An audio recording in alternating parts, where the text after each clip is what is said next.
So आता आपला जो नेक्स्ट टॉपिक आहे तो आहे थर्मोडायनॅमिक्स.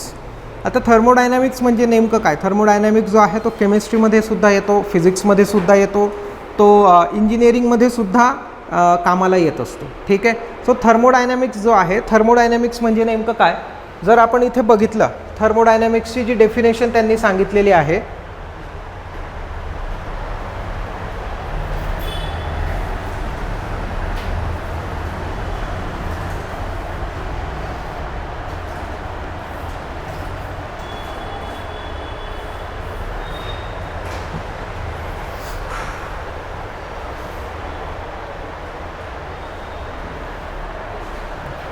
थर्मोडायनॅमिक्स म्हणजे काय? So thermodynamics is the branch of science that describes the behaviour of matter and transformation of that matter between the different forms of the energy. ठीक आहे. म्हणजे थर्मोडायनॅमिक्स काय आहे? थर्मोडायनॅमिक्स जे आहे ब्रँच ऑफ सायन्स आहे. म्हणजे थोडक्यात आता जर बघितलं आपण केमिस्ट्री म्हणा, फिजिक्स म्हणा किंवा इंजिनिअरिंग म्हणा, ह्या सगळ्या ब्रँचेस ऑफ सायन्सच आहेत. तर त्याच्यामध्ये थर्मोडायनॅमिक्स सगळ्यांमध्ये येत असतं. पण थर्मोडायनॅमिक्समध्ये नेमकं काय असतं? मॅटर जो आहे, मॅटर म्हणजे काय? एनिथिंग विच हॅज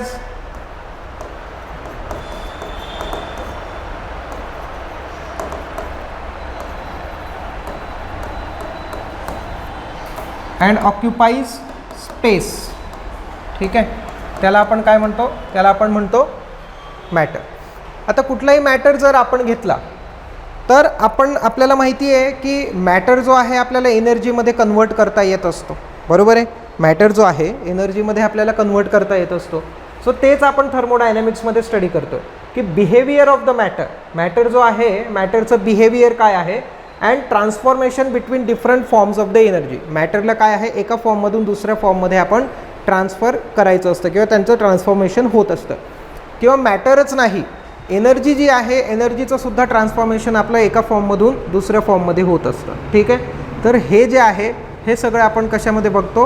हे आपण बघतो थर्मोडायनॅमिक्स. आता थर्मोडायनॅमिक्स जे आहे ना, that is a macro branch. Macro म्हणजे काय? मॅक्रो आणि मायक्रो.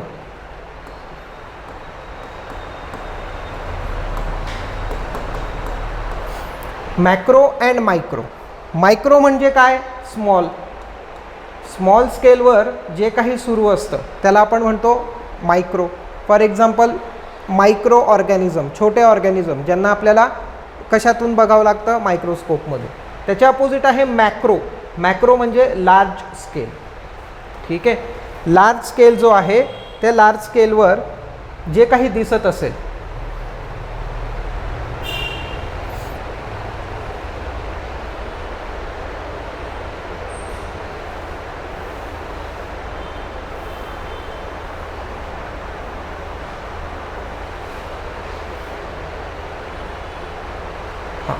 मॅक्रो म्हणजे काय? लार्ज. तर लार्ज स्केलवर जे काही आपल्याला दिसत असेल, ठीक आहे,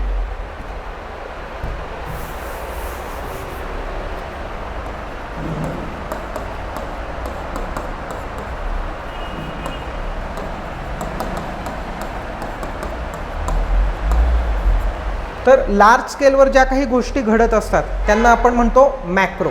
ठीक आहे. आता लार्ज स्केल म्हणजे नेमकं तुम्ही कसं डिफाईन करणार? लार्ज स्केल म्हणजे काय? म्हणजे अतिभव्य एखाद्या पर्वता एवढं असं का? नाही.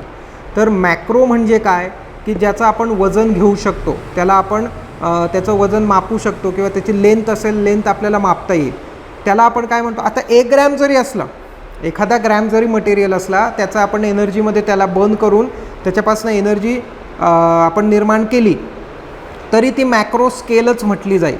ठीक आहे. कारण जे आपल्याला कॅल्क्युलेट करता येतं किंवा जे आपल्याला ज्याचं वजन करता येतं त्याला आपण मॅक्रो म्हणतो.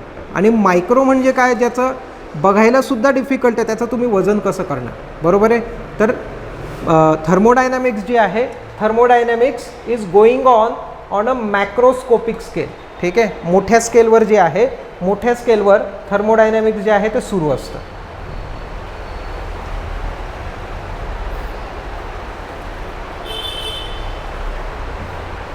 ठीक आहे. आता त्याच्यानंतर आपल्याकडे काही लॉज ऑफ थर्मोडायनॅमिक्स आहेत, ते आपण 1 बाय 1 बघू. 0th लॉ आहे, 1st लॉ आहे, 2nd लॉ, 3rd लॉ आहे, ते आपण 1 बाय 1 बघू.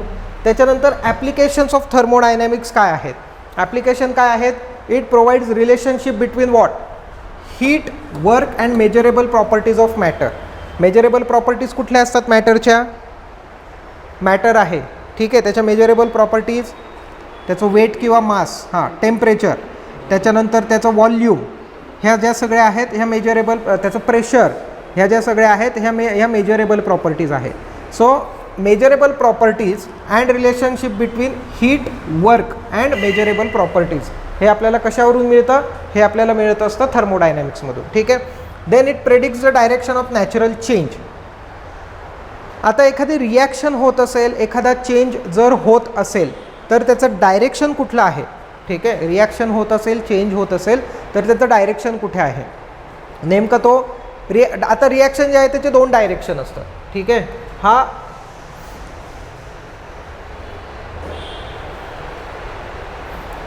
Suppose A is a reactant and B is the product. आता रिॲक्शन काय होईल? एक तर रिॲक्टंट टू प्रॉडक्ट साईडमध्ये जाईल किंवा प्रॉडक्ट टू रिॲक्टंट साईडमध्ये येईल, ठीक आहे. म्हणजे जर ऑलरेडी दोन्ही एक्झिस्टिंग असतील तर एकतर ते सरळ जाईल किंवा ते उलटी होईल. रिॲक्शन जर रिव्हर्सिबल असेल, ठीक आहे, रिव्हर्सिबल रिॲक्शन असेल तर काय होईल? A टू B पण जाईल आणि B टू A पण येणार आहे. तर पण याच्यामध्ये कुठली रिॲक्शन डॉमिनंट असेल किंवा एखादे रिॲक्शन होत असेल, फॉर एक्झाम्पल एक सिम्पल चेंज जो आहे, रिॲक्शन म्हणजे काय? चेंज होत असते. एक सिम्पल चेंज मी तुम्हाला सांगतो. तुम्ही एक लोखंड घेतलं, त्याला तुम्ही ओपनमध्ये ठेवलं, बरोबर आहे. त्याच्यावर आपण आता त्याला ओपनमध्ये ठेवलं, it is expose to sunlight, air आहे, वॉटर आहे, ऑक्सिजन आहे, ह्या सगळ्या गोष्टींना तो एक्सपोज झाला आहे. लोखंड काय होणार आहे? हळूहळू गंजत जाणार आहे, बरोबर आहे. आता हे जे चेंज आहे, this reaction is going on in one direction. कुठली डायरेक्शन? की जिथे लोखंड गंजणार आहे, की आयन जो आहे आयनचं रस्टिंग होणार आहे त्या डायरेक्शनमध्ये जाणार. आता हे सगळीकडे होत असतं. म्हणजे आयन तुम्ही एक्सपोज केला की तो त्याचं गंजणार आहे, तो रस्टिंग होणार आहे. Rusting is nothing but oxidation of ion. बाकी तुम्ही जर हे बघितलं असेल तांबा, तर ते काय होतात? हळूहळू ते काळे पडत जातात, बरोबर आहे. त्याला तुम्ही ते पितांबरी वगैरे लावून घासलं की ते पुन्हा चमकायला लागतात. तर ते काळे का पडत जातात? त्यांचं ऑक्सिडेशन होत असतं. चांदी जर बघितली असेल, चांदीसुद्धा हळूहळू काळी पडत जाते. त्याला तुम्ही पॉलिश केली की पुन्हा चांदी चमकायला लागते. तर ते का होतं? चांदीचं ऑक्सिडेशन होत असतं. मग ही जी आहे, these are physical these are chemical changes, ठीक आहे. फिजिकल चेंजेस काय आहे? फिजिकल चेंजेसमध्ये काय होतं? सॉलिड टू लिक्विड झाला, लिक्विड टू गॅस झाला, किंवा लिक्विड टू सॉलिड पुन्हा झाला, सॉलिड टू डायरेक्ट गॅस झाला. हे सब्लिमेशनमध्ये होतं, सॉलिड टू गॅस, बरोबर आहे. तर हे झाले फिजिकल चेंजेस, ठीक आहे. तर what is the direction of natural change? Natural चेंजचं डायरेक्शन कुठलं आहे ते आपल्याला कोण प्रेडिक्ट करत असतं? थर्मोडायनॅमिक्स प्रेडिक्ट करत असतं, ठीक आहे. त्यांनी एक एक्झाम्पल दिलं आहे. For example, how much ammonia can be formed from nitrogen and hydrogen in a closed container. आपण बघू ते हेबर्स प्रोसेस आहे. त्याच्यानंतर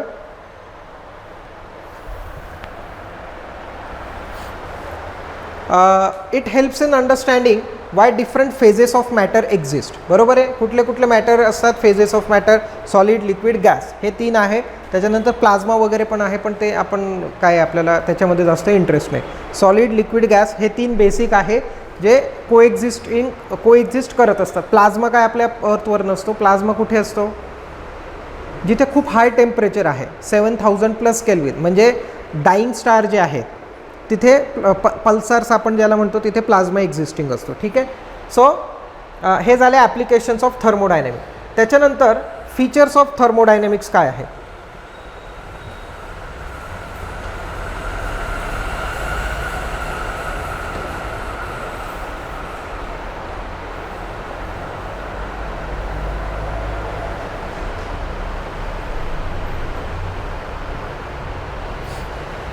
सो फीचर्स ऑफ थर्मोडायनॅमिक्स काय आहेत? की मॅक्रोस्कोपिक प्रॉपर्टी किंवा बल्क प्रॉपर्टीज काय आहेत? Like pressure, volume, temperature, density, यांच्यामध्ये काय बदल होतात आणि ते बदल कसं कॅल्क्युलेट करायचे किंवा त्यांच्यामध्ये इंटरचेंज काय होतं रिलेशनशिपमध्ये, हे कसं बघायचं? तर हे आपण किंवा त्याचा परिणाम काय होतो हे आपण कशात बघणार आहोत? हे आपण थर्मोडायनॅमिक्समध्ये बघणार, ठीक आहे. लिमिटेशन्स काय आहे? थर्मोडायनॅमिक्सचे पण लिमिटेशन आहे. सगळ्यात पहिला लिमिटेशन काय आहे? It is applicable only for macroscopic objects. मायक्रोस्कोपिकसाठी ते ॲप्लिकेबल नाही. It is only applicable for macroscopic objects. त्याच्यानंतर ते आपल्याला फक्त इनिशियल आणि फायनल म्हणजे रिॲक्शन सुरू झाली, बरोबर आहे, ए टू बी रिॲक्शन सुरू झाले, तो आपल्याला काय सांगतो, एला काय प्रॉपर्टीज होत्या आणि बीला काय प्रॉपर्टीज होत्या. म्हणजे स्टार्टिंगची जी स्टेट आहे किंवा स्टार्टिंगची जी स्टेज आहे त्याच्याबद्दल तो बोलतो, आणि फिनिश झाल्यानंतर किंवा फायनल जे झालं त्याच्यानंतर जे काही स्टेट असेल त्याच्याबद्दल फक्त आपल्याला थर्मोडायनॅमिक्स आपल्याला सांगत असतं. ठीक आहे. मध्ये कुठल्या रूटने गेला, काय मेकॅनिझम झाला, हे आपल्याला थर्मोडायनॅमिक्स सांगत नाही. जर आपल्याला मेकॅनिझम मग बघायचं असेल तर मेकॅनिझम बघण्यासाठी आपल्याला ऑर्गॅनिक रिॲक्शन्स मग बघावे लागतात. ऑर्गॅनिक रिॲक्शन्समध्ये मेकॅनिझम्स असतात. ठीक आहे. सो हे झाले त्याचे बेसिक इंट्रोडक्शन. आता मेन टॉपिककडे वळूया. पण मेन टॉपिककडे वळताना आपल्याला त्याच्यातल्या काही बेसिक गोष्टी ज्या आहेत थर्मोडायनॅमिक्समधल्या, या बेसिक गोष्टी किंवा बेसिक डेफिनेशन किंवा जे टर्मिनॉलॉजीज आहेत ते सारख्या आपण यूज करणार आहोत. त्या टर्मिनॉलॉजीज आपल्याला माहिती पाहिजे. ठीक आहे. सो सगळ्यात पहिले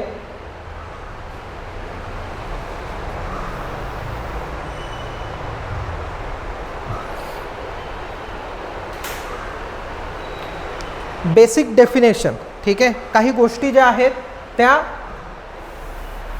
आपल्याला ज्या आहेत त्या माहिती हव्या. सगळ्यात पहिले जे आहे म्हणजे दोन एकदम बेसिक आहे ज्याच्याबद्दल आपण सारखं बोलणार आहोत. सगळ्यात पहिला पार्ट आहे सिस्टम आणि दुसरा आहे सराउंडिंग. आता सिस्टम त्यांनी काय म्हटलं आहे, part of the universe under investigation, बरोबर आहे. आता मी तुम्हाला एक एक्झाम्पल देतो. सपोज आपण काय केलं की एक गरम चहाचा कप घेतला आणि त्याला टेबलवर आपण ठेवला आहे, बरोबर आहे. काय होतं, हळूहळू चहा जो आहे तो थंड होत जातो, है ना. हे का होतं, कारण चहाच्या आतमध्ये गरम चहा म्हणा, दूध म्हणा, कॉफी म्हणा, ते चहाचा जो कप आहे, गरम चहा किंवा गरम दूध, त्याच्यातली जी हीट आहे ती हीट बाहेर पडत असते. ठीक आहे. ते तसं का होत असतं, कारण नेचरचा एक रूल आहे, हाय टू लो असं फ्लो होत असतो, बरोबर आहे. हाय पॉईंट टू लो पॉईंट असं सगळ्या गोष्टी फ्लो असतात. प्रेशर, टेम्परेचर, बाकी काय गोष्टी असतात ते. इवन पाणी बघा, पाणी कुठून फ्लो होतं, हाय पॉईंट टू लो पॉईंट, बरोबर आहे. आपण नळ सुरू केला, टाकीत पाणी असेल की ते पाणी यायला सुरुवात होते. खालून वरती कधी जातं का, नाही. ते कधी जाणार आहे, आपण जर मोटर लावली आणि ग्रॅव्हिटीला अपोज करणारा आपण जास्त प्रेशर किंवा फोर्स लावला तर मग पाणी आपण टाकीमध्ये चढवू शकतो. अदरवाईज नॅचरल फ्लो काय आहे की वरतून खालीच येणार किंवा म्हणजे हायपासून तो लोकडेच येणार.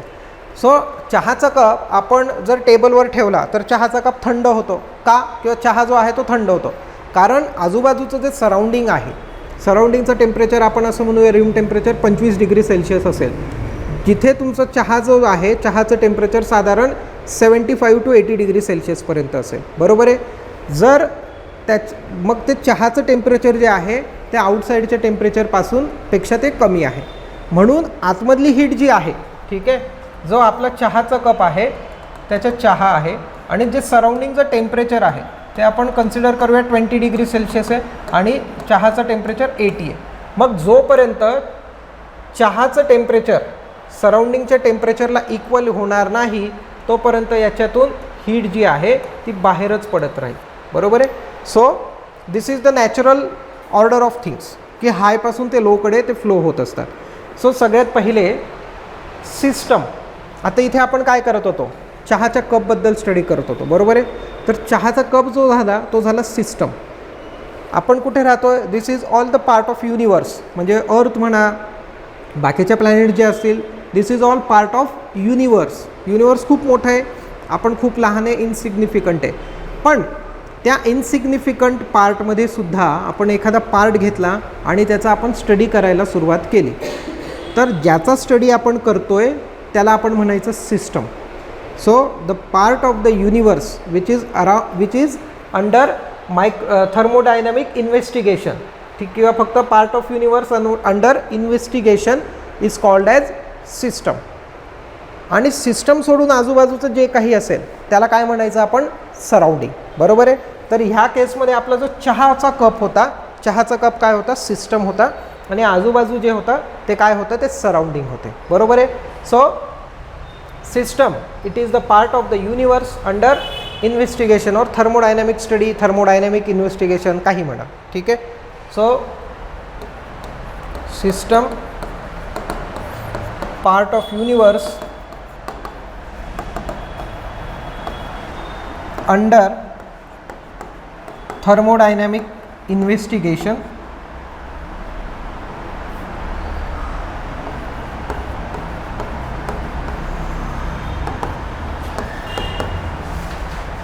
थर्मोडायनॅमिक स्टडी किंवा थर्मोडायनॅमिक इन्व्हेस्टिगेशन. ठीक आहे. याला काय म्हणायचं? याला म्हणायचं आपण सिस्टम. आणि काय म्हणतात त्याला, सराउंडिंग काय आहे? Anything apart from the system. ठीक आहे. So anything outside of the system is non as what? Surrounding. आता ह्या ज्या सिस्टम्स असतात, ह्या सिस्टम वेगवेगळ्या टाईपच्या असतात.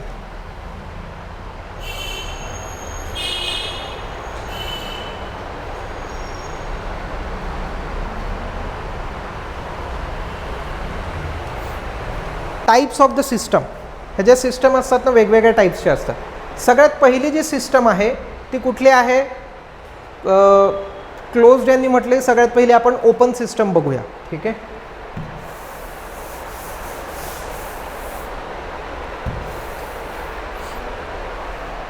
Open system. आता ओपन सिस्टम काय आहे? ओपन सिस्टम म्हणजे काय? सपोज तुम्ही गरम पाण्याचा एक पेला भरून गरम पाणी घेतलं, त्याला आपण ओपन टेबलवर ठेवून दिलं. बरोबर आहे. काय होणार आहे? हळूहळू पाणी जे आहे त्यातलं ते थंड होईल. बरोबर आहे. ते थंड का होणार आहे? कारण त्याच्यातली हीट जी आहे ती बाहेर पडणार आहे. बरोबर आहे. हीट बाहेर पडली म्हणजे काय झालं? थोडक्यात एनर्जी त्याच्यातनं बाहेर पडली किंवा एनर्जी जी आहे सराउंडिंगसोबत एक्सचेंज झाली, आपण असं म्हणू. बाहेर पडली म्हणजे काय? सिस्टमसोबत ती सराउंडिंगसोबत ती एक्सचेंज झालेली. बरोबर आहे. पण त्याच वेळेला गरम पाणी जर तुम्ही उकळतं पाणी ठेवलं एखाद्या पेल्यामध्ये, तर त्याच्यातलं थोडं थोडं जे पाणी आहे त्याचं बाष्पीभवन किंवा इव्हॅपोरेशन त्याचं होत असतं. बरोबर आहे.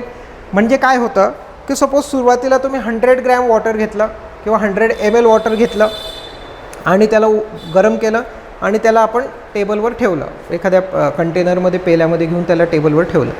त्याचं टेम्परेचर सुरुवातीला 100 डिग्री सेल्सिअस होतं. काही वेळाने ते आपण अर्ध्या तासाने, पाऊण तासाने त्याचं जे टेम्परेचर आहे त्या टेम्परेचर विल फॉल डाऊन आणि ते किती होणार आहे? ते टेम्परेचर होईल रूम टेम्परेचरच्या आजूबाजू. पण ॲट द सेम टाईम जर तुम्ही त्याचं वजन करून किंवा त्याचं व्हॉल्यूम जे आहे ते मापून बघितलं, सुरुवातीला जर आपण 100 ml वॉटर घेतलं असेल तर त्याच्यातलं साधारण 2 किंवा 3 ml किंवा जास्तही, कमी जास्त काहीतरी 2-3 ml आपल्याला असं आढळून येईल की त्याच्यातलं पाणी जे आहे ते कमी झालेलं आहे. बरोबर आहे. याचा अर्थ काय झाला? थोडं पाणी जे होतं 4-5 mlचं ते पाणी एव्हॅपोरेट झालं आहे. म्हणजेच काय झालं की त्याचा मास कमी झाला आहे आणि त्याची एनर्जी पण कमी जास्त झाली. बरोबर आहे. सो ओपन सिस्टम म्हणजे काय? Open system is a system which can exchange both energy and matter with the surrounding. Open system म्हणजे काय आहे? Energy and matter can be exchange with the surrounding. त्या टाईपच्या सिस्टमला आपण काय म्हणतो? त्या टाईपच्या सिस्टमला आपण म्हणतो ओपन सिस्टम. ठीक आहे. त्याच्यानंतर क्लोज्ड सिस्टम. क्लोज्ड सिस्टम काय आहे?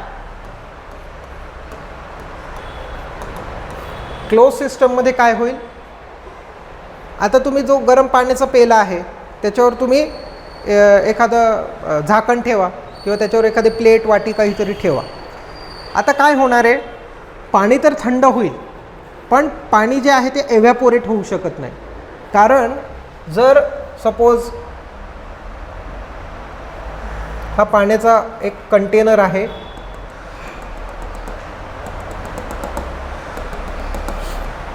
तो बॉईल होतोय, त्या कंटेनरवर आपण एखादं झाकण ठेवलं. हां, आता त्यातली हीट जी आहे ती हीट तर बाहेर पडणार आहे,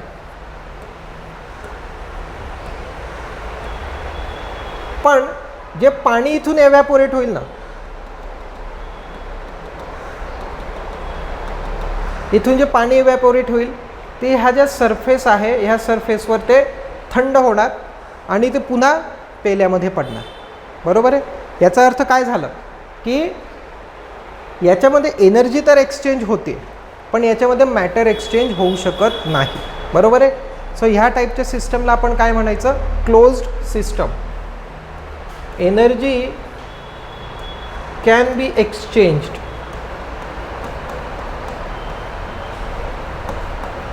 but not the matter.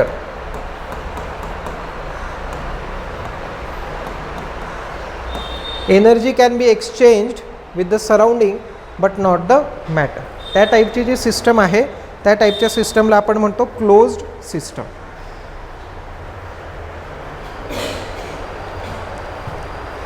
बरोबर आहे. त्याच्यानंतर जी पुढची सिस्टम आहे ती आहे आयसोलेटेड सिस्टम. ठीक आहे. आता आयसोलेटेड सिस्टममध्ये काय होईल, neither matter nor energy can be exchanged with the surrounding. ठीक आहे. Neither matter nor energy can be exchanged with the surrounding. त्या टाईपच्या सिस्टमला आपण म्हणतो आयसोलेटेड सिस्टम.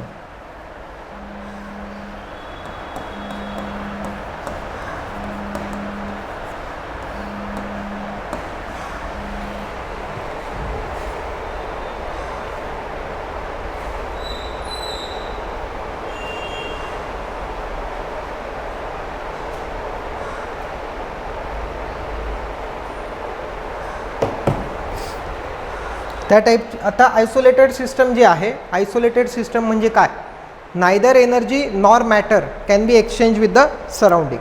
त्या टाईपच्या सिस्टमला आपण म्हणतो आयसोलेटेड सिस्टम.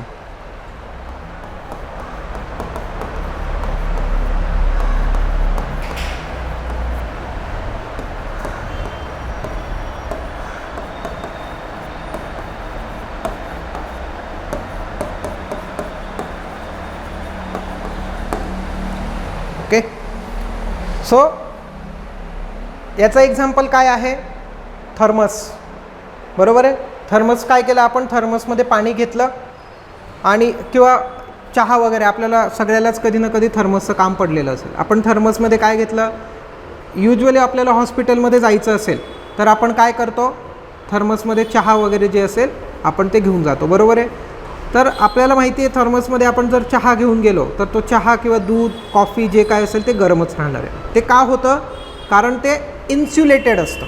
थर्मस जो असतो तो इन्स्युलेटेड असतो. इन्स्युलेटेड म्हणजे काय की त्याच्यामधून हीट बाहेरही पडत नाही किंवा आतमध्ये सुद्धा येत नाही. सो बाहेर जर हीट पडत नसेल तर आपण चहा घेऊन गेलो, आता ते क्लोज तर आहे, बंद तर असतंच ते, म्हणजे त्याच्यातनं मॅटर एक्सचेंज होऊ शकतो का, नाही. जर ते बंद असेल तर त्याच्यातनं मॅटर एक्सचेंज होऊ शकत नाही. पण ह्या केसमध्ये काय होतं, बंद असूनसुद्धा एनर्जी एक्सचेंज होत होती. म्हणजे काय झालं, मग एनर्जी एक्सचेंज होते, मॅटर एक्सचेंज होत नाही. आता याला काय केलं, थर्मसमध्ये आपण इन्सुलेशन करून टाकलं.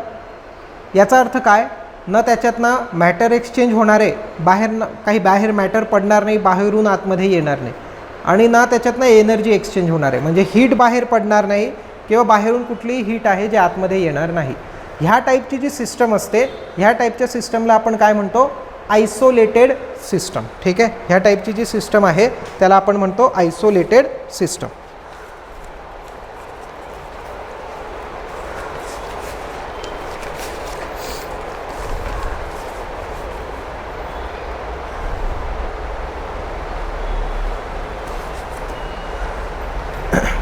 त्याच्यानंतर पुढची जी आहे होमोजिनस सिस्टम आणि हेट्रोजिनस सिस्टम. होमोजिनस म्हणजे जे दोन त्याच्यात जे सिस्टम जे आहे त्याच्यामध्ये जे काही कंपाऊंड्स मिक्सचर व्हॉटेवर जे काय असतील त्यांची एक सिंगल फेज असते. ठीक आहे. फेज म्हणजे काय, म्हणजे त्याची एकतर तो सॉलिड असेल किंवा लिक्विड असेल किंवा ज्याला एकजीव होणं असं आपण म्हणतो, तर ती सिंगल फेज असेल. फॉर एक्झाम्पल होमोजिनस सिस्टम जो आहे त्याचं एक एक्झाम्पल मी देतो. तुम्ही सॉल्ट घेतला, तुम्ही पाण्यामध्ये डिझॉल्व केलं. सुरुवातीला जे सॉल्ट आहे तुम्हाला दिसेल, थोड्या वेळाने ते सॉल्ट डिझॉल्व झालं की तुम्हाला दिसणार नाही, ते फक्त पाणी म्हणून दिसेल. ती झाली सिंगल फेज. त्याच्यात एकच कंपाऊंड आहे का, नाही, ते मिक्सचर आहे, ते सोल्युशन आहे, मिक्सचर आहे, त्याच्यामध्ये दोन कंपाऊंड आहे, एक सॉल्ट आहे एक वॉटर, पण ते दिसायला फक्त वॉटर दिसतं आहे. त्या टाईपची जी सिस्टम आहे त्याला म्हणायचं होमोजिनस सिस्टम. ठीक आहे. प्युअर सॉलिड जो आहे, प्युअर सॉलिड म्हणजे त्याच्यात काही मिक्सचर नाही, प्युअर गोल्ड, प्युअर आयर्न, ते पण होमोजिनस सिस्टम आहे. किंवा अ pure liquid solution or a mixture of gases. Gases जरी तुम्ही एकत्र केले, हां फक्त गॅसेसला कलर नसला पाहिजे, कलरलेस गॅस असतील, ऑक्सिजन, नायट्रोजन, कार्बन डायऑक्साईड आपल्या सराउंडिंगमध्ये आहे, सगळे मिक्स झालेले, आपल्याला कळतं का? पण नाही, बरोबर आहे. ते आपण काय म्हणतो त्याला एअर म्हणून म्हणतो. आता एअर असते का ती फक्त एअरमध्ये काय काय असतं? 4-5 वेगवेगळे कंपोनंट्स असतात. 4-5 नाही, बरेच वेगवेगळे कंपोनंट असतात, पण त्यांना कलर नसल्यामुळे काय होतं? ते सिंगल फेजमध्ये दिसतात किंवा ते एकत्र वाटतात. So that type is non as homogeneous mixture आणि किंवा होमोजिनस सिस्टम त्याला म्हणूया. आणि पुढचे जे आहे ते हेट्रोजिनस सिस्टम किंवा हेट्रोजिनस मिक्सचर. हेट्रोजिनस सिस्टम म्हणजे काय? दोन वेगवेगळे सिस्टम आपल्याला दिसून येतात. फॉर एक्झाम्पल तुम्ही असं केलं, सँड घेतली थोडी आणि त्याच्यामध्ये सॉल्ट टाकला किंवा त्याच्यामध्ये आपण शुगर टाकले, पण आपल्याला दोन्ही वेगवेगळे दिसून येतात. शुगर वेगळे दिसते, सँड आपल्याला वेगळी दिसत असते, बरोबर आहे. सो ह्या टाईपची जी सिस्टम आहे त्याला म्हणायचं हेट्रोजिनस सिस्टम. किंवा आपण तेल घेतलं आणि ते पाण्यामध्ये टाकले किंवा पाणी घेतलं तेलामध्ये टाकलं, त्याचे 2 लेअर आपल्याला वेगवेगळे दिसतात, ती कुठली सिस्टम झाली? ती हेट्रोजिनस सिस्टम झाली. ठीक आहे, म्हणजे जे मिक्स होऊन ते एक जीव जे होत नाही ते त्यांना काय म्हणतात? हेट्रोजिनस सिस्टम असं त्यांना म्हणतात. ठीक आहे. त्याच्यानंतर बाउंड्री काय आहे? बाउंड्री द लाईन किंवा the interface separating the system and surrounding. ठीक आहे, सिस्टम आणि सराउंडिंगला जे सेपरेट करणारे त्याला आपण काय म्हणतो? बाउंड्री असं त्याला म्हणत असतो. Wall, a real boundary is called as wall. आता काही सिस्टम जे असतात त्यांच्यामध्ये इमॅजिनरी बाउंड्रीज असतात. ठीक आहे, काही सिस्टम जे आहे त्यांच्यामध्ये इमॅजिनरी बाउंड्रीज असतात, सॉलिड बाउंड्री असं नसतं. त्याला आपण काय म्हणतो? त्याला आपण बाउंड्रीज म्हणतो. पण वॉल जी आहे, wall is the special case of the boundary, ज्याच्यामध्ये काय आहे? अ रिअल बाउंड्री, म्हणजे ज्याच्यामध्ये सॉलिड काहीतरी आहे. फॉर एक्झाम्पल इथे मी कप म्हणत होतो, आता हा जो कप आहे या कपमध्ये पाणी आहे, तर कप जे आहे या कपचे जे वॉल्स आहेत, बरोबर आहे, किंवा कपचा जो शेप आहे त्याला एक डिस्टिंक्ट बाउंड्री आहे, त्यांना आपण काय म्हणतो? त्यांना आपण म्हणत असतो वॉल. ठीक आहे.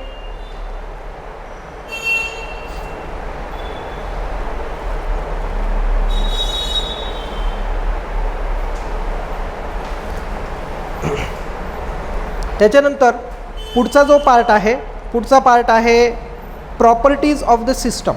ठीक आहे, सिस्टम जो आहे, सिस्टमच्या प्रॉपर्टीज असतात काही काही, तर त्या प्रॉपर्टीज काय आहेत ते आपण बघू.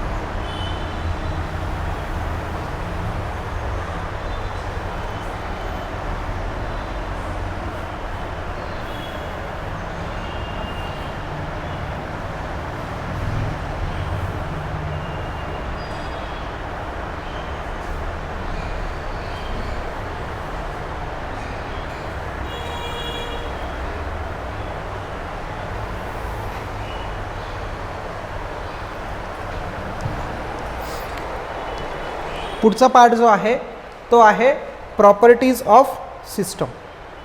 ठीक आहे.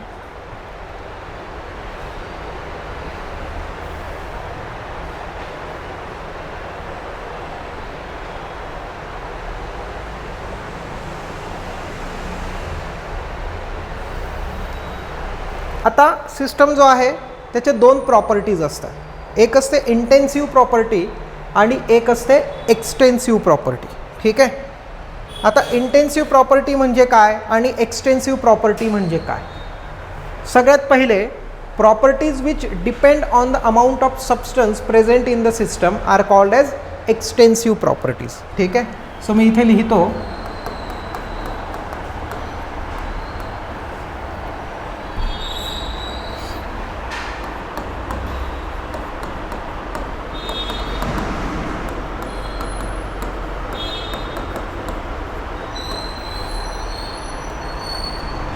प्रॉपर्टीज 2 टाईपचे आहेत.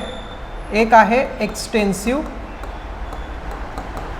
आणि एक प्रॉपर्टी आहे इंटेन्सिव्ह. ठीक आहे. एक्सटेन्सिव्ह प्रॉपर्टी म्हणजे काय? Property which are dependent on amount of substance, properties which are dependent on amount of the substance present in the system are called as extensive properties. ठीक आहे.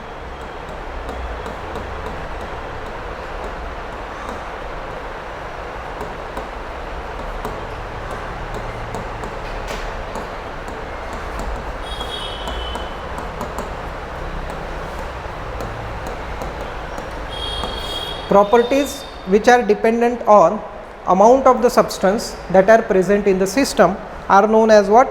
Extensive properties. आता अशा कुठल्या कुठल्या प्रॉपर्टीज आहेत की अमाऊंट ऑफ सबस्टन्स जो आहे सिस्टममधला कमी जास्त झाला की ती प्रॉपर्टीसुद्धा बदलत असते. सगळ्यात पहिले त्यांनी दिलेलं आहे मास व्हॉल्यूम. बरोबर आहे. मास म्हणजे काय? मास म्हणजे थोडक्यात the amount which is present in the system. ठीक आहे. अमाऊंट किती आहे? 1 ग्रॅम आहे, 2 ग्रॅम आहे, 1 किलो आहे, 2 किलो आहे. ठीक आहे. त्याच्यानंतर व्हॉल्यूम. व्हॉल्यूमसुद्धा आता सिस्टमचं व्हॉल्यूम कमी जास्त झालं. बरोबर आहे. सिस्टमचं व्हॉल्यूम कमी जास्त झालं. आता सपोज आपण 100 ml वॉटर घेतलं आणि 1 लिटर वॉटर घेतलं. दोघांचाही बॉइलिंग पॉईंट 100च आहे. पण 100 ml वॉटर घेतलं त्याचं बॉइलिंग पॉईंट काय येणार आहे? पटकन येणार आहे. पण 1 लिटर वॉटर घेतलं त्याचं बॉइलिंग पॉईंट यायला वेळ लागणार आहे. का? कारण 1 लिटर पाणी असेल तर त्याला जास्त हीट सप्लाय करावी लागते. बरोबर आहे. As compare to 100 ml water. बरोबर आहे. सो व्हॉल्यूम काय होतं इथे? व्हॉल्यूम मॅटर करतो. व्हॉल्यूम जर कमी जास्त असेल तर बॉइलिंग पॉईंट यायला कमी जास्त वेळ लागतो किंवा हीट सप्लाय करायला कमी जास्त आपल्याला हीट सप्लाय करावी लागते. Boiling point is ultimately going to remain 100 degree Celsius. पण वेळ जो आहे कमी जास्त लागेल. सो व्हॉल्यूम जो आहे, volume is an extensive property. त्याच्यानंतर हीट कॅपॅसिटी. हां, ऑफकोर्स हीट कॅपॅसिटी जे म्हणालं extensive property. Internal energy, entropy, Gibbs free energy, हे काय काय आहे आपण बघू. त्याच्यानंतर surface area. Okay. Surface area म्हणजे एरिया जो असेल त्याचा सरफेसचा तो कमी जास्त होऊ शकतो. 100 ml वॉटर जो आहे त्याचा सरफेस एरिया जास्त असू शकतो. 1 mlचा 1 लिटरचा जो आहे तो सरफेस एरिया कमी असू शकतो. ठीक आहे. So extensive properties, the properties which are dependent upon the amount of substance present in the system. For example mass, त्याच्यानंतर volume, heat capacity, internal energy etcetera. ह्या सगळ्या काय झाल्या? ह्या सगळ्या झालेल्या आहेत एक्सटेन्सिव्ह प्रॉपर्टीज. आता इंटेन्सिव्ह प्रॉपर्टी. इंटेन्सिव्ह प्रॉपर्टी म्हणजे काय? Properties which are independent of amount of substance present in the system. ठीक आहे. For example boiling point, melting point. तुम्ही 1 ml वॉटर घ्या, 100 ml वॉटर घ्या, 1000 ml वॉटर घ्या. वॉटर जो आहे त्याचा बॉइलिंग पॉईंट 100 डिग्री सेल्सिअस एवढाच असणार आहे. बरोबर आहे.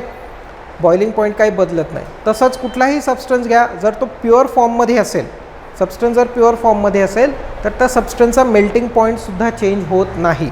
So melting and boiling point these are basically 2 best examples of intensive properties. So intensive property independent of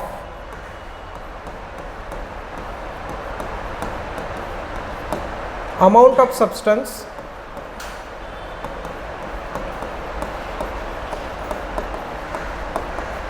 present in system.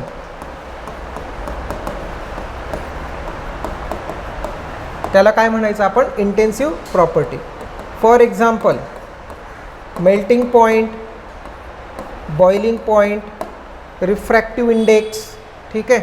ह्या ज्या सगळ्या आहेत, विस्कॉसिटी एक्सेट्रा, ह्या ज्या सगळ्या प्रॉपर्टीज आहेत ह्या इंटेन्सिव्ह प्रॉपर्टीज आहेत. Intensive properties means what? Those properties are independent of the amount of substance present in the system. त्यांना म्हणायचं आपण इंटेन्सिव्ह प्रॉपर्टीज.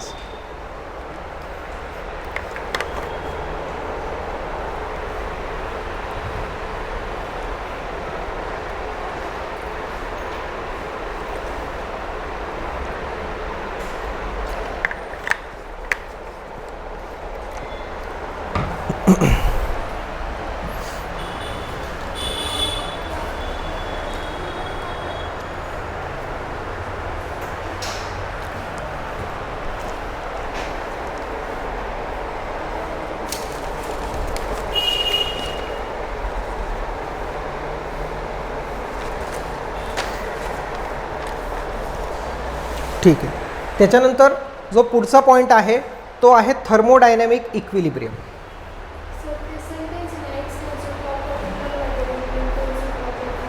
कुठे and extensive property can be converted into intensive property bye defining it per unit of another intensive property. बरोबर.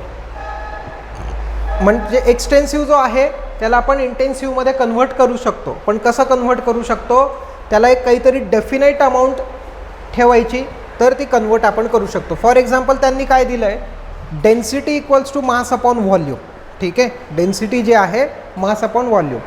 म्हणजे random तुम्हाला काही घेता येणार आहे का? नाही. एखादा जो सबस्टन्स आहे त्याची जर डेन्सिटी 1 असेल तर त्याचं मास पण आपल्याला 1 घ्यावं लागेल आणि व्हॉल्यूम पण त्याचं 1च घ्यावं लागेल. जर का आपण त्याचं मास वेगळं घेतलं, त्याचं व्हॉल्यूम वेगळं घेतलं तर डेन्सिटीसुद्धा आपल्याला वेगळी मिळणार आहे. ठीक आहे. सो जर आपण काय म्हणतो, डेन्सिटी जी आहे डेन्सिटीसुद्धा आपली काय म्हणतात त्याला इंटेन्सिव्ह प्रॉपर्टी. पण मास काय आहे, मास इंटेन्सिव्ह आहे का? नाही, मास एक्सटेन्सिव्ह आहे. व्हॉल्यूम काय आहे, इंटेन्सिव्ह आहे का? नाही, व्हॉल्यूमसुद्धा एक्सटेन्सिव्ह आहे. बरोबर आहे. पण त्यांना जर आपण डिफाईन केलं, त्याला एक फॉर्म्युलामध्ये किंवा एक स्पेसिफाईड क्वांटिटीमध्ये आपण जर त्याला डिफाईन केलं तर ते एक्सटेन्सिव्हचं इंटेन्सिव्हमध्ये ते कन्व्हर्ट होतात. ठीक आहे.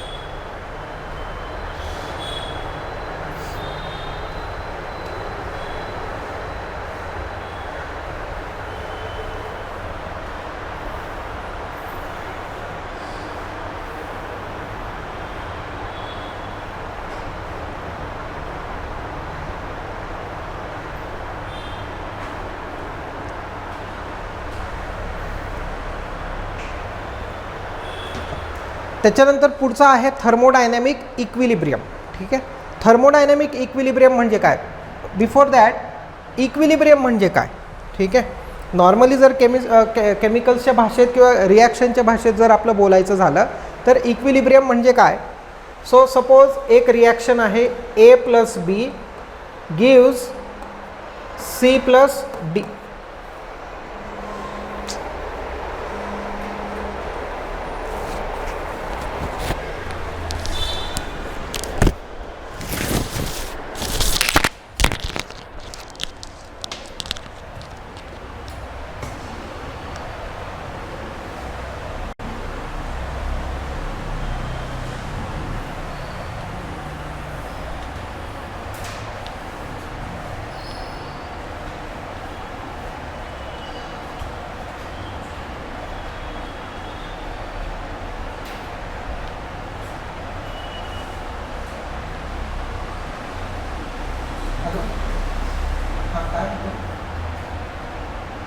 नाही क्लास नाही थोडा वेळ.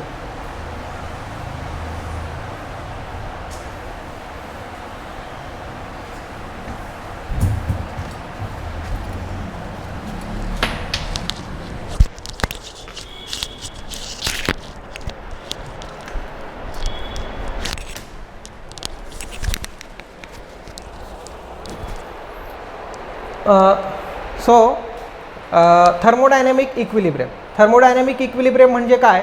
सो आपण केमिकल इक्विलिब्रियमचं आपण बघत होतो. सपोज एक रिॲक्शन आहे A+B आणि ते प्रॉडक्ट फॉर्म करतात C+D. बरोबर आहे. सुरुवातीला C+D जे होते ते 0 होते. हळूहळू रिॲक्शन व्हायला लागली आणि C+D जो आहे C आणि D त्याचं कॉन्सन्ट्रेशन वाढायला लागलं. पण काय होतं की C आणि D हे सुद्धा रिॲक्ट होतात आणि हे पुन्हा A आणि B बनवतात. बरोबर आहे. सुरुवातीला काय होतं, A+B जास्त असतो ते C+D बनवतात. जसं Cचं कॉन्सन्ट्रेशन वाढायला लागतं C आणि D रिॲक्ट होऊन ते A आणि B बनवतात. आणि थोड्या वेळाने असं होतं की रेट ऑफ फॉरवर्ड रिॲक्शन म्हणजे A+B रिॲक्ट होऊन ते C+D जे बनवतात त्याला म्हणतो आपण रेट ऑफ फॉरवर्ड रिॲक्शन. आणि रेट ऑफ रिव्हर्स रिॲक्शन म्हणजे C+D रिॲक्ट होऊन ते A+B जे बनवतात त्याला म्हणतो आपण rate of reverse reaction. So rate of forward reaction becomes equal to the rate of reverse reaction. हा जो पॉईंट जेव्हा येतो तेव्हा आपण असं म्हणतो की रिॲक्शन जी आहे ती इक्विलिब्रियममध्ये आहे. ठीक आहे. रिॲक्शन काय आहे ती इक्विलिब्रियममध्ये आहे. बरोबर. In the same way thermodynamic equilibrium म्हणजे काय? तर थर्मोडायनामिक इक्विलिब्रियम ते असं म्हणतात की all the state variables are uniform and constant throughout the whole system. त्याला आपण म्हणतो थर्मोडायनामिक इक्विलिब्रियम. आता सगळ्यात मेन त्याच्यात की ते व्हेरिएबल्स काय आहेत किंवा ते स्टेट व्हेरिएबल्स काय आहेत ते आपण बघू. ठीक आहे, स्टेट व्हेरिएबल्स काय आहेत ते आपण बघू. आता व्हेरिएबल्स म्हणजे काय, एखादी सिस्टम जी असेल त्या सिस्टममध्ये कोणत्या कोणत्या गोष्टी चेंज होऊ शकतात.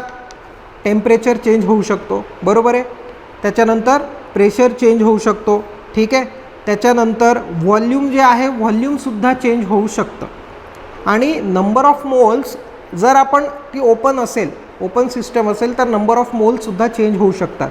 पण जर क्लोज्ड सिस्टीम असेल, सिस्टम जर क्लोज असेल तर त्याच्यामध्ये काय होतं, नंबर ऑफ मोल्स तर चेंज होऊ शकत नाही, पण त्याच्यामध्ये प्रेशर चेंज होऊ शकतो, टेम्परेचर चेंज होऊ शकतं, व्हॉल्यूम चेंज होऊ शकतं, बरोबर आहे. कारण व्हॉल्यूम कसं टेम्परेचर कसं चेंज होणार आहे, आपण बाहेरून जर हीट सप्लाय केली तर टेम्परेचर चेंज होईल, बरोबर आहे. आता टेम्परेचर जे आहे, टेम्परेचर आणि प्रेशर यांच्यामध्ये रिलेशन काय आहे, एनी आयडिया. टेम्परेचर वाढलं नाही, प्रेशर म्हणतोय मी. टेम्परेचर आणि प्रेशर आणि टेम्परेचर डायरेक्टली प्रपोर्शनल आहे. ठीक आहे, नाही प्रेशर आणि टेम्परेचर, हां प्रेशर आणि व्हॉल्यूम नाही, प्रेशर आणि टेम्परेचर, बरोबर आहे. सो प्रेशर वाढलं की टेम्परेचर वाढणार आहे. Okay, so pressure is directly proportional to temperature. आणि प्रेशर आणि व्हॉल्यूम जे तुम्ही म्हणताय मग त्यांच्यामध्ये इन्व्हर्स रिलेशन आहे, बरोबर आहे. जर प्रेशर आपण वाढवलं तर व्हॉल्यूम जे आहे ते कमी होणार आहे अँड वाईस वर्सा. म्हणजे काय होतं, याच्यातला एक व्हेरिएबल जरी चेंज झाला, ठीक आहे, याच्यातला आता एक सिस्टम आहे आपल्याकडे. सिस्टममध्ये 4 गोष्टी आहेत, नंबर ऑफ मोल्स, त्याच्यानंतर प्रेशर, टेम्परेचर आणि व्हॉल्यूम, बरोबर आहे. एवढ्या गोष्टी आहेत. याच्यातली एखादी गोष्ट, आता number of moles, close system असेल तर आपण म्हणू नंबर ऑफ मोल्स जे आहेत ते कॉन्स्टंट आहेत. ठीक आहे, मग नंबर ऑफ मोल्सला मी काही कन्सिडर करत नाही. पण टेम्परेचर, प्रेशर, व्हॉल्यूम चेंज होऊ शकतं, बरोबर आहे. सपोज टेम्परेचर वाढलं तर काय होणार आहे, प्रेशर वाढणार आहे, बरोबर आहे. पण प्रेशर वाढलं तर व्हॉल्यूम काय होणार आहे, कमी होणार आहे. पण व्हॉल्यूम आणि टेम्परेचरमध्ये काय रिलेशन आहे, नाही. व्हॉल्यूम आणि टेम्परेचरसुद्धा डायरेक्टली प्रपोर्शनल आहे, बरोबर आहे. कारण टेम्परेचर वाढलं तर व्हॉल्यूम पण वाढणार आहे. ठीक आहे, म्हणजे प्रेशर जरी वाढलं पण इथे टेम्परेचर वाढतं आहे. आपण काय म्हणतो आहे की प्रेशर जो आहे तो इन्व्हर्सली प्रपोर्शनल आहे. पण आपल्या इथे 3 फक्त आपण जर टेम्परेचर न बघता आपण फक्त प्रेशर आणि व्हॉल्यूम बघत असलो असतो तर मग आपण त्याला म्हणालो असतो प्रेशर वाढलं व्हॉल्यूम कमी झालं. पण इथे टेम्परेचर पण आहे. म्हणजे जर टेम्परेचर वाढलं तर प्रेशर वाढणार, पण याच्यामध्ये व्हॉल्यूमसुद्धा वाढणार. का, कारण गॅस एक्सपांड होतो ना, बरोबर आहे. त्याच्यात गॅस जर भरलेला असेल, सपोज आपण व्हॉल्यूम लिक्विडचं नाही बोलत, जर त्याच्यामध्ये गॅस भरलेला असेल तर गॅस काय होणार आहे, तो पण एक्सपांड होणार आहे. म्हणजेच काय, हे काय आहेत, यांना आपण म्हणतो स्टेट फंक्शन्स. ठीक आहे, यांना काय म्हणतो आपण, स्टेट फंक्शन्स किंवा स्टेट व्हेरिएबल्स असं सुद्धा आपल्याला याला म्हणता येईल. ठीक आहे, सो स्टेट फंक्शन किंवा स्टेट व्हेरिएबल्स.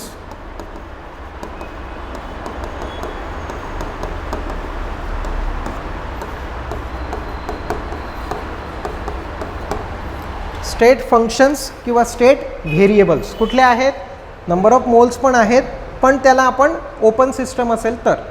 जर क्लोज सिस्टम असेल ती तर मग नंबर ऑफ मोल्स आपण नाही कन्सिडर करत. मग ओपन व्हेरिएबल्स काय, स्टेट फंक्शन काय आहेत, प्रेशर, टेम्परेचर, व्हॉल्यूम. आता आपण त्याला फंक्शन्स किंवा व्हेरिएबल्स का म्हणतो.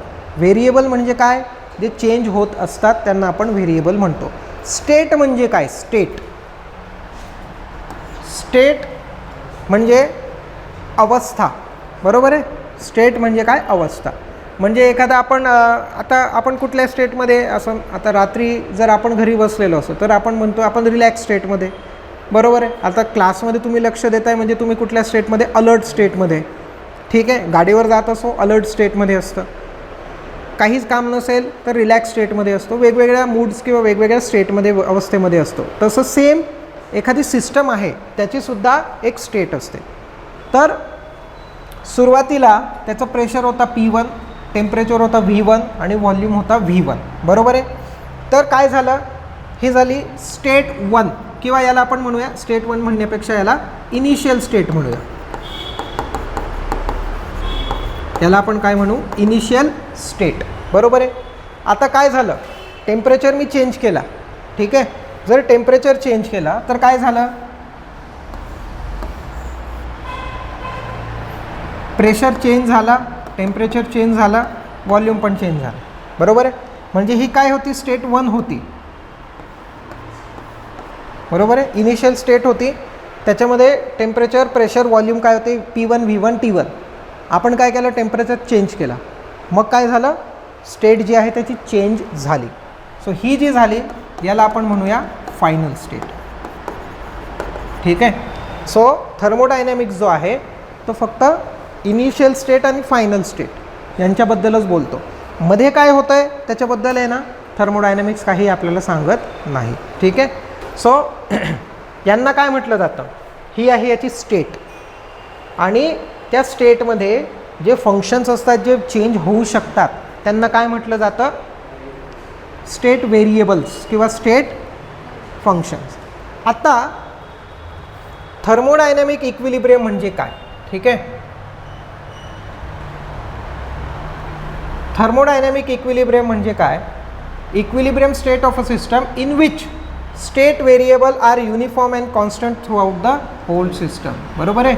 स्टेट व्हेरिएबल्स,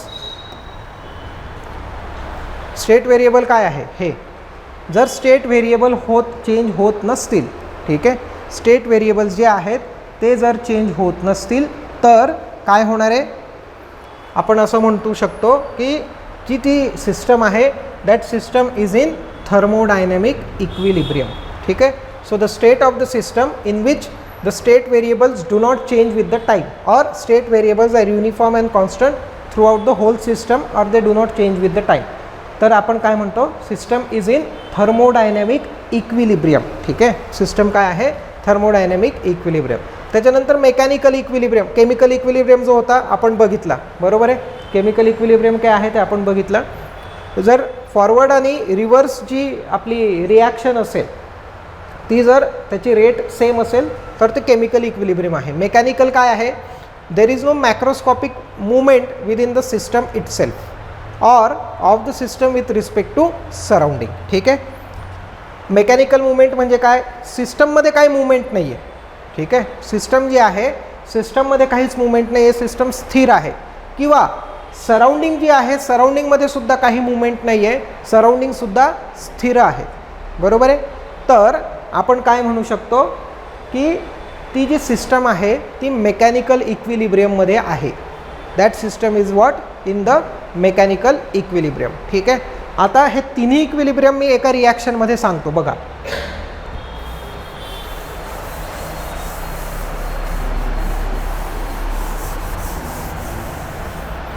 आपल्याकडे एक रिॲक्शन आहे,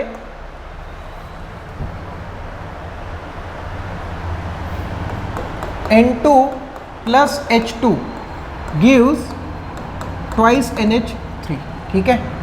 सो मग ही जी आहे ही हेबर्स प्रोसेस आहे, ठीक आहे. याला आपण काय म्हणतो, हेबर्स प्रोसेस म्हणतो for the preparation of ammonia. काय होतं, नायट्रोजन आणि हायड्रोजन ते काय बनवतात, अमोनिया बनवतात. पण अमोनिया काय होतो, पुन्हा डिकम्पोज होऊन, हां आता ही होमोजिनस सिस्टम आहे बरं, कारण नायट्रोजनसुद्धा गॅस आहे, हायड्रोजनसुद्धा गॅस आहे आणि अमोनियासुद्धा गॅस आहे. So this is again homogeneous system. आता नायट्रोजन आणि हायड्रोजन जो आहे तर अमोनिया बनवतो, अमोनिया पुन्हा डिकम्पोज होऊन तो नायट्रोजन आणि हायड्रोजन बनवतो, बरोबर आहे. आपण काय घेतलं, नायट्रोजन घेतला 1 मोल, हायड्रोजन घेतले 3 मोल्स आणि आपण त्याला एका कंटेनरमध्ये भरलं, ठीक आहे. हा आपला सिलेंडर आहे, त्या सिलेंडरच्या आतमध्ये आपण काय भरलं आहे, नायट्रोजन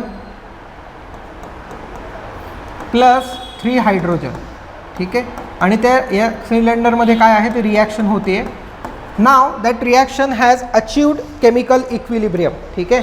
रिॲक्शन जे आहे ते रिॲक्शनने केमिकल इक्विलिब्रियम अचीव केलेलं आहे. म्हणजेच काय, forward reaction is equal to reverse reaction. आता ह्या रिॲक्शनमध्ये काय झालं आहे, काहीच होत नाही, ठीक आहे. एकदा का केमिकल रिॲक्शन झाली, त्यांनी केमिकल इक्विलिब्रियम अचीव केलं रिॲक्शन होत असते, पण ना तर व्हॉल्यूममध्ये चेंज होतो ना प्रेशरमध्ये चेंज होतो. ठीक आहे, व्हॉल्यूममध्ये दोघांच्याही हे याचं व्हॉल्यूम काहीतरी ते सेट झालं, याचं व्हॉल्यूम सेट झालं. ठीक आहे, आता काय झालं याच्यामध्ये कुठला इक्विलिब्रियम आला आहे, केमिकल इक्विलिब्रियम याच्यामध्ये आला आहे. ठीक आहे, त्याच्यानंतर याच्यामध्ये प्रेशर पण सेम झाला, टेम्परेचर पण सेम झालं आणि व्हॉल्यूम पण सेम झालं. ठीक आहे, आता जर आपण ह्या रिॲक्शनला बाहेरून काही डिस्टर्बन्स दिला नाही, म्हणजे बाहेरचं प्रेशरसुद्धा आपण चेंज केलं नाही, सराउंडिंगचं टेम्परेचरसुद्धा आपण चेंज केलं नाही, तर व्हॉल्यूमसुद्धा काही चेंज होणार नाही. व्हॉल्यूम बेसिकली कशामुळे चेंज होतं, एकतर प्रेशर किंवा टेम्परेचर जो आहे त्याच्यामुळे जे व्हॉल्यूम आहे ते चेंज होत असतं. ठीक आहे, आता जर बाहेरचं सराउंडिंगचं टेम्परेचर प्रेशर वगैरे काही चेंज झालं नाही, तर सिस्टम जे आहे सिस्टमची रिॲक्शनसुद्धा अनडिस्टर्ब राहील. त्या रिॲक्शननी केमिकल इक्विलिब्रियम अचीव केलं. तुम्ही हे काही चेंज झालं नाही तर कुठलं इक्विलिब्रियम अचीव झालं, मेकॅनिकल इक्विलिब्रियम. बरोबर आहे, आणि केमिकल आणि मेकॅनिकल इक्विलिब्रियम अचीव झालं. थर्मल इक्विलिब्रियम म्हणजे काय, no change in the temperature. ठीक आहे, thermal when the temperature throughout the entire system is same, that is known as thermal काय म्हणतात त्याला, equilibrium. So mechanical equilibrium, chemical equilibrium, thermal equilibrium, तिन्ही equilibrium काय झाले, सेम आहे. म्हणजे ही जी सिस्टम आहे that system is in thermodynamic equilibrium.